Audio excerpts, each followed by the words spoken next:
hill country, they actually have a different National Weather Service. And so for them, they're still holding it under a winter storm warning. I think, honestly, the main overall message for all of us is just that through tonight into tomorrow morning and partly through most of Sunday, kind of at least half of the day, it is going to be an important time that you're just paying attention. They're saying that travel could actually be dangerous, near impossible in some areas once we get into the thick of this, when we really start to see that rain coming down and we're below the freezing point. So we start to see kind of ice in different spots.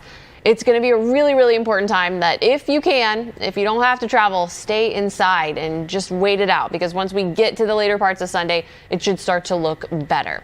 Now, besides the fact that we're seeing the precipitation and we're possibly dropping below freezing, and that's kind of the big concern with traveling, I also want to reiterate that when you're traveling, if you must be on those roads, don't forget bridges tend to freeze first. So spots like that are going to be the most dangerous. So be very, very cautious out there. If you have to drive, just please give yourself some time, space between you and other cars, and stay safe. Okay, now besides that, so we're all going to possibly see some mixed precipitation. We're also all going to see very cold temperatures. So all of us are under an extreme cold warning. Now that starts at 6 p.m. tonight and lasts until noon Monday, meaning it's going to last all the way through our Sunday tomorrow into Monday. Basically what's happening is we are all dropping below freezing at some point, and they're saying it's going to be a long duration freeze. So a lot of us are going to be below that freezing point for a very long time. Typically, we only see it for a few hours, usually in the winter. Maybe in the mornings, you'll drop below freezing, then eventually go back up. But with this being so cold for a couple of days, it's going to, of course, keep us in that extreme cold weather. And I think most of us kind of know when that's happening, you really don't want to be outside. And if you are outside, you want to make sure that you're super, super bundled. It's going to be one of those situations that if you're outside for too long and your extremities are showing, things like that, you could end up getting frostbite. Also, hypothermia is a concern. So this is dangerous cold. Now, it's not just the temperatures themselves, even though those are going to be cold. We're talking teens for some of us, single digits for other areas, but the wind is a little breezy too. We've got wind gusts around 25-30 miles per hour, and that's going to cause wind chills. So we're going to feel even colder than those actual temperatures, and that's where that extreme cold warning comes in, because it looks like some spots could have wind chills that are below zero. They're saying possibly reaching -5 degrees. So that's the other thing we have to be out kind of on the look for. I know a lot of us are going to work on Monday, things like that, but we'll be done with the precipitation. The road should be clear at that point, because we won't be seeing the ice and the rain and all that, but it's still gonna be very, very cold. So for that day, make sure you're bundling up. We are expected to go above freezing Monday afternoon, but it's gonna take some time, and obviously those are very cold temperatures, especially for our area. I also wanted to point out that we're seeing fog in some spots too. Now, no dense fog advisories right now, because I know we were seeing those a couple days ago. We're not seeing that currently, but we are seeing concerns with visibility in a few areas. So Lampasas, it's about a half a mile of visibility right now. Looks like over in LaGrange is 1.5 miles. Cameron is at 3 miles, 2.5 at Horseshoe Bay. So keep that in mind too. If you're out there, it is going to be a little bit more difficult to see thanks to the fog. You can actually kind of tell. I pulled up the tower camera here just to give you a good idea of how the visibility is impacted. And we're actually one of the areas that isn't seeing it as dense. So that just gives you kind of just a little look at how bad it could be. Okay, let's dig into it of what's going on right now. So these are the current temperatures that we are seeing. It does look like almost all of us have dropped below that freezing point. Now out east, they're still hanging in there. Giddings is right there. 32 degrees is the freezing point. 37 for LaGrange. So you're still over it. That's why I'm going to show you the radar in a second. In those spots, they're actually seeing rainfall right now. The rest of us, it's the mixed precipitation, because look at those numbers. Mason's at 20 degrees. San Sabas 21. Llano 22. 19 in Fredericksburg. 20 in Lampasas. It's 27 degrees here in Austin. 29 in San Marcos. 26 in Georgetown. But it doesn't end there. I mentioned how it's a little breezy. We've got sustained winds right now around 10-15 miles per hour, and the wind gusts are a little bit higher than that. Let me see if I can pull up the wind gusts. Yeah, here we go. I didn't throw that in there for my, oh wait, that might be the wrong one. Well, the wind gust should be around 20, here it is. Let's see. Yep, 20-25 miles per hour. So then so the sustained winds are the ones that consistently roll through. The gusts are when all of a sudden you get a strong push of wind. So that's the gusts. 20, 25 miles per hour. The reason I pointed out, obviously it doesn't feel great since it's so cold out there, but it's making us feel colder than what we actually are. So those temperatures I already showed you are pretty rough, but look at this. It has us feeling colder than that. So we're talking about feeling like teens, feeling like 20s. It is cold, and it's only obviously going to get a lot worse as we head through the rest of the day. Today is where we actually started to get that Arctic air to move into the region.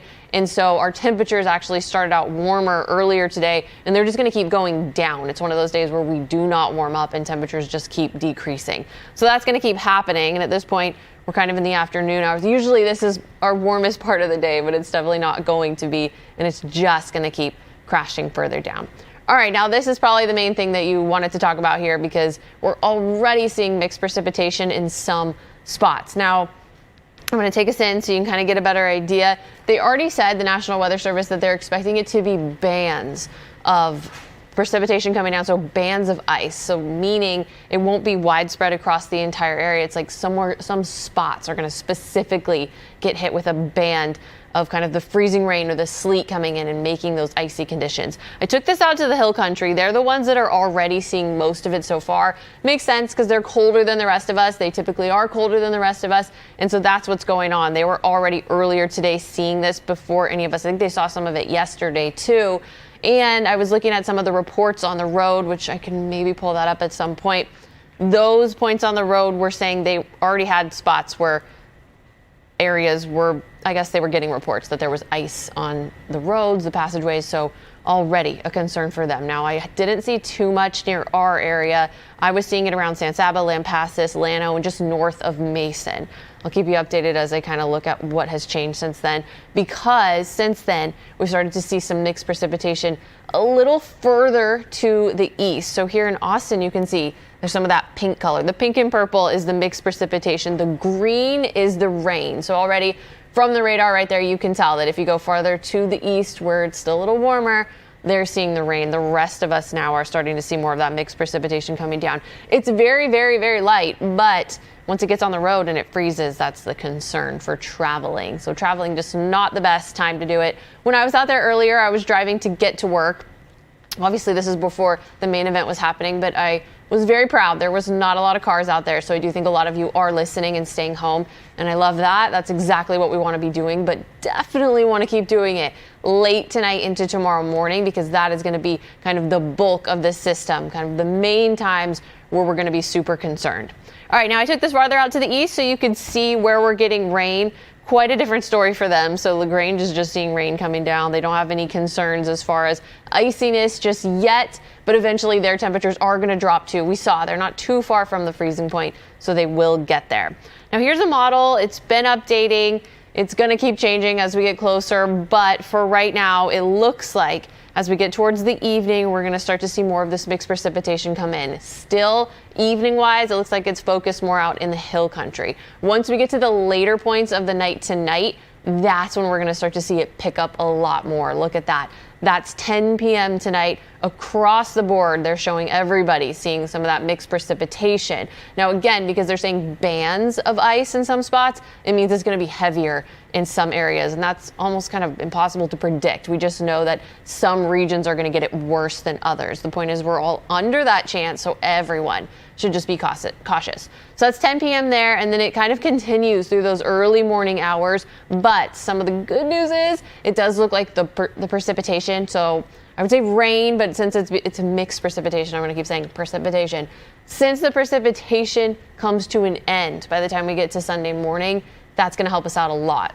The sooner the better, right? We want it to come to an end, but also that way we can have the plows out there and all the things that the city's doing to make sure that we're safe and kind of clear it up. And when we're not getting additional rain on top of it, additional precipitation, that's going to keep us even more safe. So that's the good news. A lot of the models are saying that it's going to come to an end by early Sunday. And most of Sunday is actually going to be partly sunny, which means we could get some sunshine coming back in. Now, temperature-wise, it does look like we're going to be right above freezing maybe tomorrow here in Austin, just barely a degree or so for our high. So not a long time out of the freeze, but anything helps. And then I think the hill country, though, you are going to remain more in that period where it's freezing, where it stays freezing all the way through Monday.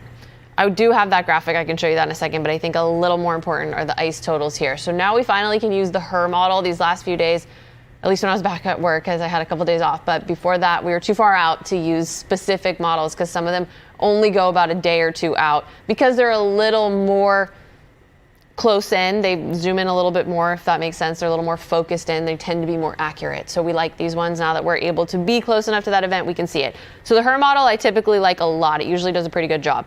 It's saying for the evening, the hill country is going to start to see more of that accumulation of the ice. And then as I fast forward it to about 1, 2 a.m., that's where we start to see kind of across the board, everybody starting to see more of the ice accumulation. So that's why I keep saying very, very concerning late tonight into tomorrow morning, because obviously it's happening late at night. We're going to have crews out there trying to fix it, but they can only do so much, right? There's only so many of them. So it probably will last into the morning. But by the time that whole system moves out and we're quieting down, this is where it's left. So this is the totals here according to the HRRR model. You can actually see the bands that they were talking about. So you tell how there's dark red versus the lighter pink and the lighter blue. And if you compare those numbers, you can see the dark red is higher. So that's what they mean by bands. If you end up under a band of mixed precipitation, you're going to get more ice than the rest of us. So that's what it's looking like is going to happen.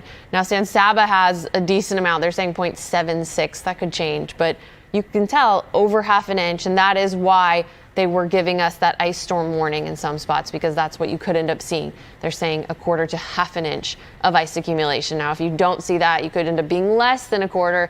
That's still any ice is, I think, a concern. So we want to keep it in mind, but obviously the heavier it is, the thicker it is, the worse it's going to be.